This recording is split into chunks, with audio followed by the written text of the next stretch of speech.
You know, wasn't that long ago that cycling coverage in America was, to be kind, scant. Put more simply, it sucked.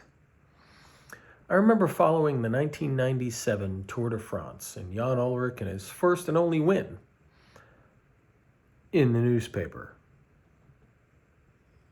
once a week. That was cycling coverage in the US. And just 20 years before that, you never heard an American name in pro cycling on the international circuit, let alone a contender. Then along came a guy named Greg LeMond, and he was the first American to change everything.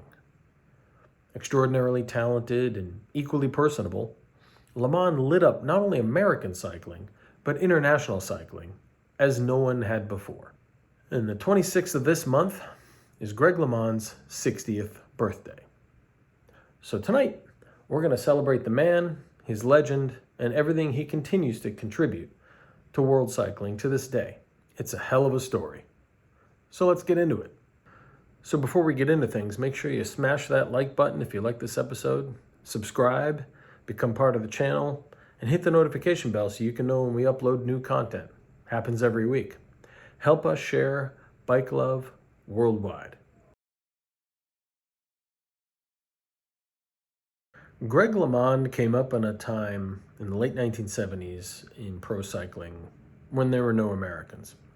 But he was so good that after crushing all the competition he could find in the US, he went to Europe on his 18th birthday for a summer and won almost every single one-day race he entered. He was so good, in fact, that he caught the attention of a certain Bernard Hinault, the current #1 world cycling champion at the time, and at that time, a 4-time winner of the Tour de France.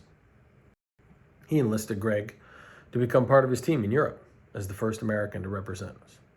As the first American racing in Europe, LeMond was not only winning and helping his team leader Hinault win his 5th Tour de France, he was changing the whole sport in ways no one had before. Not content with the way it's always been, LeMond brought his girlfriend, Kathy, now his wife, over with him to Europe. That was something strictly verboten in the monastic lifestyle of pro cycling at the time. He ate ice cream after races.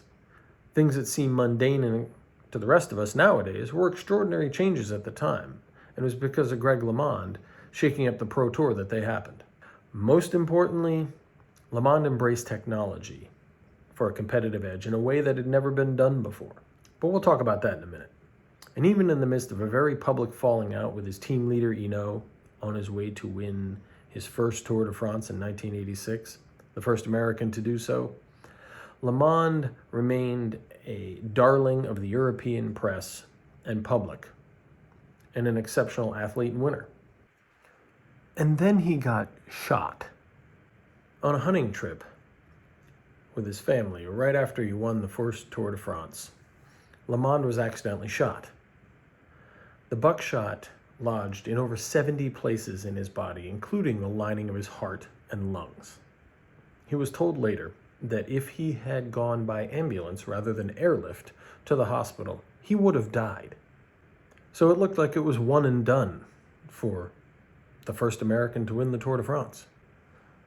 But LeMond didn't become the #1 American in the world by taking it easy. He's a fighter, he's an American, he's a winner. That's how we roll, that's what we do. And Greg LeMond represented the best of us. In only 3 years, Greg LeMond came back. Still with pellets, lead pellets lining his body around his heart, the man came back to compete in and eventually win the 1989 Tour de France. The man did it in spectacular fashion. 1989 was one of those rare years where the organizers of the tour had decided not to have a jaunty little final roll down the Champs-Elysees on the last day of the tour like we see every year now. The final day of the Tour de France was a time trial. At the time, LeMond was 50 seconds behind his rival and former teammate, Laurent Fignon.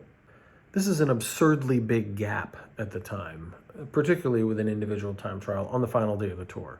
Not even adding that you've got lead pellets all over your body. And Fignon had boasted the night before the final time trial to LeMond that it was unfortunate that he wasn't going to win. Yeah, you don't do that to Greg LeMond. Donning his aero helmet and clip-on front aero bars, LeMond sliced through the wind at a blistering pace. Each time check showed that he was putting time into Fignon's lead. Departing last, as is the custom in the Tour de France, his signature ponytail flapping in the breeze, sitting in a more upright position, Fignon lost time at every single time check throughout the final time trial, until at last he crossed the finish line and collapsed 58 seconds behind LeMond. Greg LeMond had just won his second Tour de France by 8 seconds. To this day, over 100 Tour de France's, the smallest margin of victory in the history of the Tour. Laurent Fignon lost by 8 seconds. It's rumored that to the end of his life, Laurent Fignon would go out to get his mail every day in front of his house and count the time as his steps toward the mailbox. 6, 7, 8 seconds. I lost the Tour. That's gotta break your heart. Greg LeMond won the Tour again in 1990, his third and final victory, and became Sports Illustrated's Sportsman of the Year in '89 after his comeback and amazing victory. Greg LeMond ignited cycling in the U.S. As a result of his amazing comeback story, American interest in cycling exploded, and sponsorships and fan support were bigger than ever, and it affected teams like 7-Eleven. LeMond paved the way for U.S. Postal, Motorola, Lance Armstrong, Phil Gaiman, and modern stars like Sepp Kuss. All right, so if you'd like to learn more about Greg LeMond and how he just blew up cycling and made it much more popular, not only here in America, but also in Europe, there's 2 books I think you should check out. First, it's called Slaying the Badger. That was the story of he and Bernard Hinault and how he had to beat his own teammate to win the '86 Tour de France in what is a crazy story and a very, very good book. ESPN also did a 30 for 30 on the book with video, and it's also fantastic if you don't have time to read. Secondly, it's a book called 3 Weeks, 8 Seconds. It's about how LeMond came back and beat Laurent Fignon by 8 seconds in what is indisputably the greatest Tour de France ever. So check them out. The 26th of June, 2021, will be Greg LeMond's 60th birthday. So we, at the Maverick Cyclist podcast, would love to extend a very, very happy birthday to a man who's meant so much to me and us in cycling in America. This episode is Bill approved. He wants to remind you that YouTube's algorithm only shares our content with other people who love cycling if you hit like and subscribe. So help us out. And this is the 25th anniversary carbon commemorative bike from LeMond's 1989 8-second comeback Tour de France victory over Laurent Fignon. One of only 100 made. From its gorgeous French-built time carbon frame to the yellow accents and details and the Maverick cosmic carbon rims, this bike is as unique as the man himself. So tonight we at the Maverick Cyclist extend a very happy birthday to Greg LeMond. Thanks for all the great memories, and we'll leave you with his bike on the way out.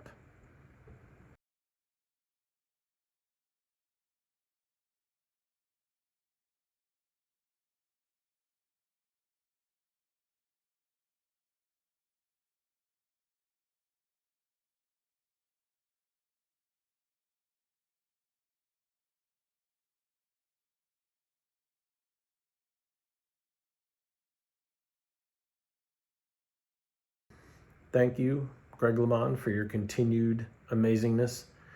Happy birthday, sir. Here's to you.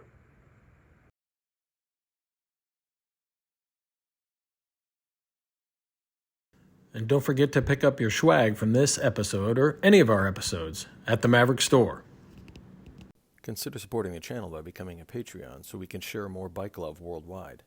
If you do, you'll be automatically entered in periodic raffles of bicycles from my collection.